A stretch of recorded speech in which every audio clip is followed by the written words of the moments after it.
Assalamualaikum all of you. Welcome to my channel Learn with me. Today we will discuss the topic of how to improve the communication skills के जौन सी हमारी communication skill है उसको हम लोग कैसे improve कर सकते हैं, कैसे बेहतर बना सकते हैं.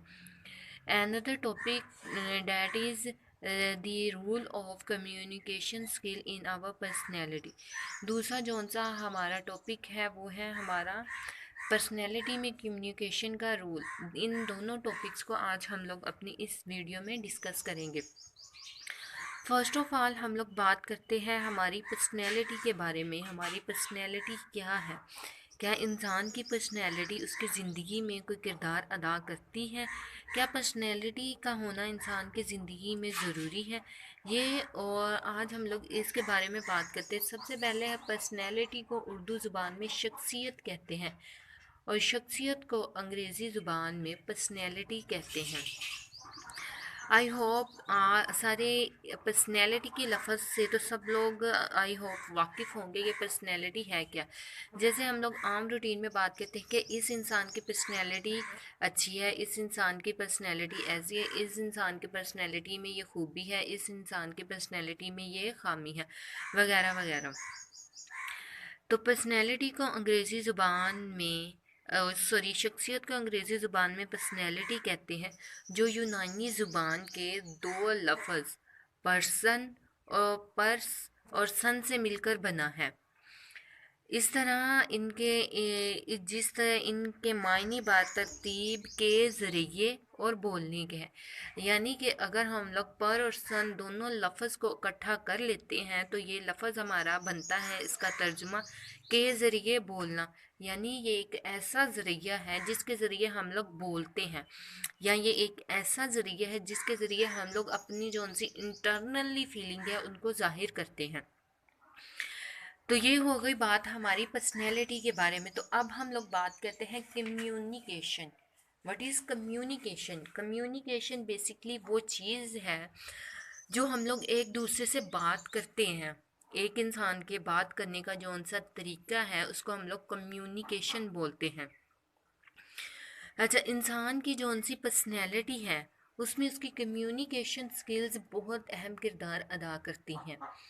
इसकी इस तरह होता है कि एक जौन सा टीचर है, इसकी हम लोग मिसाल एक टीचर की लेते हैं. अगर कोई टीचर है वो बहुत अच्छा पढ़ा लिखा है, मतलब कि वेल एजुकेटेड है, और अगर उसके अंदर कम्युनिकेशन स्किल्स नहीं है तो वो एक उस स्टूडेंट उससे कोई फ़ायदा नहीं उठा सकता. क्योंकि अगर एक टीचर को अपनी कम्युनिकेशन स्किल्स के ज़रिए दूसरों को पढ़ाना नहीं आता तो ये उसके अंदर कम्युनिकेशन स्किल्स नहीं हुई.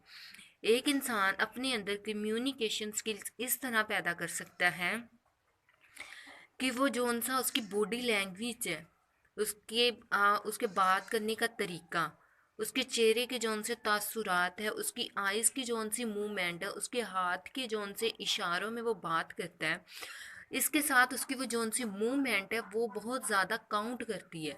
क्योंकि बाज़ औक़ात क्लास में टीचर्स जौन सा होता है वो उस्ताद तलबा को बेहतर तरीके से वो चीज़ नहीं पढ़ा सकता, क्योंकि उसके अंदर कम्युनिकेशन स्किल्स पैदा नहीं होती, क्योंकि उसको कम्युनिकेशन करना नहीं आता बच्चों के साथ, वो बच्चों को अपनी तरफ अट्रैक्ट नहीं कर सकता. बिकॉज क्योंकि जौन सी उसकी आइज़, उसकी बॉडी लैंग्वेज है उसको देखकर ही बच्चा उकता जाता है. तो इसलिए फ़र्स्ट ऑफ़ ऑल हमें ये करना चाहिए, अपनी कम्युनिकेशन स्किल्स को बेहतर बनाने के लिए हमें जो उनसे अपने चेहरे के तासुरात हैं इनको बेहतर करना चाहिए. क्योंकि हमारा हमारा जब भी किसी से इंटरनल फेस में हम लोग किसी से बात करते हैं तो फ़र्स्ट ऑफ़ ऑल हम लोग एक दूसरे के फेस को देखते हैं. तो हम लोग किसी के फेस को देखकर खुद से अंदाज़ा ये लगा लेते हैं कि ये इंसान का एटीट्यूड ऐसा होगा, ये इंसान का एटीट्यूड ऐसा होगा. तो इसलिए सबसे पहले हम लोग को अपनी जौन सी कम्युनिकेशन स्किल्स हैं, बॉडी लैंग्वेज में जौन सी हमारी बॉडी लैंग्वेज है, आइज़ मूवमेंट है, हैंड्स मूवमेंट है, इनको बेहतर करना चाहिए. तो अगर हम लोग अपनी इन स्किल्स को बेहतर करते हैं तो एक एक जौन सा कम पढ़ा लिखा इंसान है ना, वो भी माशरे में एक अच्छी ज़िंदगी गुजार सकता है, क्योंकि उसको कम्युनिकेशन करना आता है, वो लोगों को अपनी तरफ अट्रैक्ट कर लेता है। अगर एक इंसान को कम्युनिकेशन करना आता है तो वो किसी भी इंसान से अपनी वो बात मनवा सकता है, क्योंकि उसको कम्युनिकेशन करना आता है, उसको अपनी तरफ लोगों को दलाइल देने आते हैं, इसलिए वो अपनी बात मनवा सकता है। I hope you will understand the communication skills. Allah Hafiz.